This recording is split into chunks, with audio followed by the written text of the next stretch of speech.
Over the past decade, the West has seen a rise in radical Islam within its borders.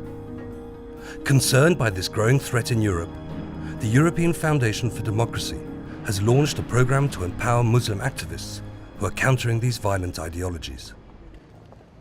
EFD has identified grassroots activists and projects taking place throughout Europe to promote tolerance, democratic principles, and respect for individual freedoms within Muslim communities. Up until their first meeting in Brussels in June 2010, these activists were leading their initiatives isolated from one another. On the 29th and 30th of November, EFD organized a second empowerment workshop in the European Parliament in Brussels to plan and agree on how to take the network to the next level, to become a powerful pro-democracy Muslim voice in Europe. The next step is to ensure that these voices become not only more vocal and visible, but certainly more effective.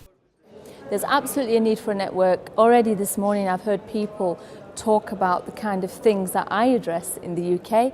Very often you can feel very isolated, like you're the only one fighting this fight, when actually we are all doing it across Europe, and there are some commonalities in terms of the barriers that we all share. So there is a need to have a continued network, but more importantly, a continued dialogue with the EU on these issues. So I really hope after these next 2 days it doesn't stop. In fact, we need to build on what we find. Meeting at the European Parliament provides a unique opportunity for the activists to reach EU political audiences and decision makers. During both workshops, EFD organised targeted briefing sessions with members of the European Parliament from their respective countries, encouraging them to share their personal experiences and lobby politicians to support their specific issues.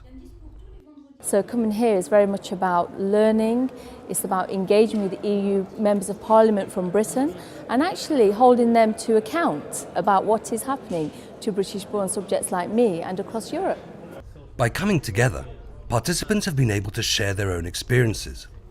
Each one has a different story to tell and projects to implement, but the same values to defend. Yesterday victim and today activist. I usually say. Jag har blivit könsstympad när jag var 6 år. Jag har blivit tvungen att bära slöja när jag var 16 år.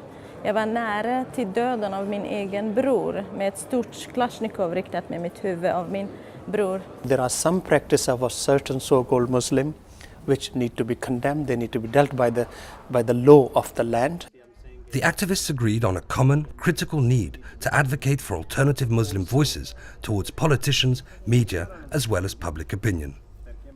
Was wir bis jetzt gemacht haben, ist die eigentlich Vernetzung von solchen Menschen, aber wir müssen ein Macht sein in Europa. Wir müssen eine Alternative zeigen.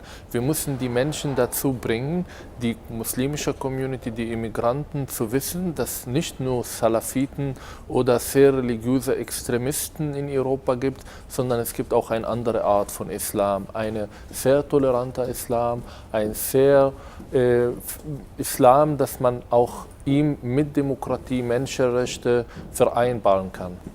Even if we are still at the beginning, I had the feeling, okay, there is hope for change. Since the first workshop in June, EFD has organised for the activists to brief a number of European decision makers in Brussels, but also at the national level in Italy, Germany, Sweden. Now the activists plan to expand their cooperation on joint projects, recognising that by reaching out as one voice, they can achieve greater impact across Europe. The debate on integration and radicalization has completely changed in Europe over the past 8 months, 1 year, compared to what it was 5 years ago.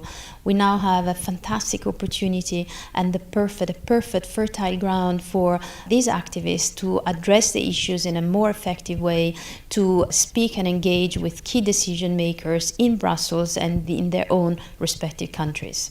One of the really exciting things for me as a Muslim reformer is that I'm seeing for the first time in the years that I've worked on these issues an actual concrete network of reformers who are ready to say, we are here, we are speaking up, and we are reaching out. They're ready. The question is, are they able? And part of making them able to do that is empowering them. So the good news is we don't have to create Muslim reformers in Europe. They are here. What we have to do is now bring them out of the shadows and amplify their voices. And that is both our challenge and our opportunity. The promotion of a constructive alternative is crucial to address the common threat in European countries today, that of the spectre of radical Islam. Role models in their communities, the members of the emerging network have decided to work on a joint charter defining their values and principles as a basis to operate as a strategic counter-jihadism network.